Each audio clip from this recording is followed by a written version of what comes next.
ಬೆಂಗಳೂರು ಗ್ರಾಮಾಂತರ ಜಿಲ್ಲೆಯ ದೊಡ್ಡಬಳ್ಳಾಪುರದ ಸೋಮೇಶ್ವರ ದೇವಾಲಯದಲ್ಲಿ ಸೋಮನಾಥ ಜ್ಯೋತಿರ್ಲಿಂಗ ದರ್ಶನಕ್ಕಾಗಿ ಭಕ್ತರು ಸರತಿ ಸಾಲಿನಲ್ಲಿ ನಿಂತು ದೇವರ ದರ್ಶನ ಪಡೆದಿದ್ದಾರೆ.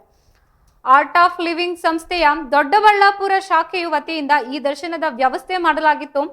ಮೊಘಲರ ದಾಳಿಯಿಂದ ಹಾನಿಗೊಳಗಾಗಿದ್ದ ಛಿದ್ರವಾಗಿದ್ದ ಜೋಡಿ ಜ್ಯೋತಿರ್ಲಿಂಗವನ್ನು ಇದೇ ವೇಳೆ ಭಕ್ತರಿಗೆ ದರ್ಶನಕ್ಕೆ ಇಡಲಾಗಿತ್ತು.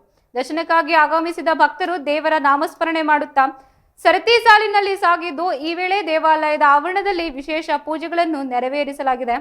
500ಕ್ಕೂ ಹೆಚ್ಚು ಭಕ್ತರು ಪೂಜೆಯಲ್ಲಿ ಭಾಗವಹಿಸಿ ಜ್ಯೋತಿರ್ಲಿಂಗದ ದರ್ಶನ ಪಡೆದಿದ್ದಾರೆ. ದೊಡ್ಡಬಳ್ಳಾಪುರದ ಸೋಮೇಶ್ವರ ದೇವಾಲಯವು ತನ್ನದೇ ಆದ ಐತಿಹಾಸಿಕ ಹಿನ್ನೆಲೆ ಹೊಂದಿದ್ದು, ಈ ದೇವಾಲಯವು ಅತ್ಯಂತ ಪುರಾತನವಾಗಿದೆ. ಇಲ್ಲಿ ನೆಲೆಸಿರುವ ಶಿವನ ದೇವಾಲಯವು ವಿಶೇಷ ಮಹತ್ವವನ್ನು ಹೊಂದಿದೆ. ಇಲ್ಲಿನ ಜ್ಯೋತಿರ್ಲಿಂಗ ದರ್ಶನವು ಭಕ್ತರಿಗೆ ವಿಶೇಷ ಅನುಭೂತಿಯನ್ನು ನೀಡುತ್ತದೆ ಎಂದು ಸ್ಥಳೀಯರು ತಿಳಿಸಿದ್ದಾರೆ. ಆರ್ಟ್ ಆಫ್ ಲಿವಿಂಗ್ ಸಂಸ್ಥೆಯು ಈ ದರ್ಶನದ ವ್ಯವಸ್ಥೆಗಳನ್ನು ಉತ್ತಮ ರೀತಿಯಲ್ಲಿ ನಿರ್ವಹಿಸಿದ್ದು, ಭಕ್ತರಿಗೆ ಕುಡಿಯುವ ನೀರು ಮತ್ತು ಇತರ ಮೂಲಭೂತ ಸೌಕರ್ಯಗಳನ್ನು ಒದಗಿಸಲಾಗಿತ್ತು.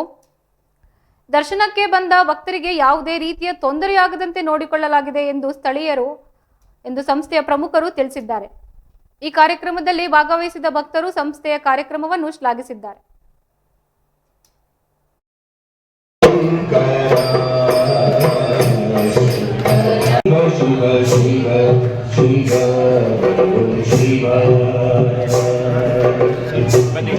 Shiva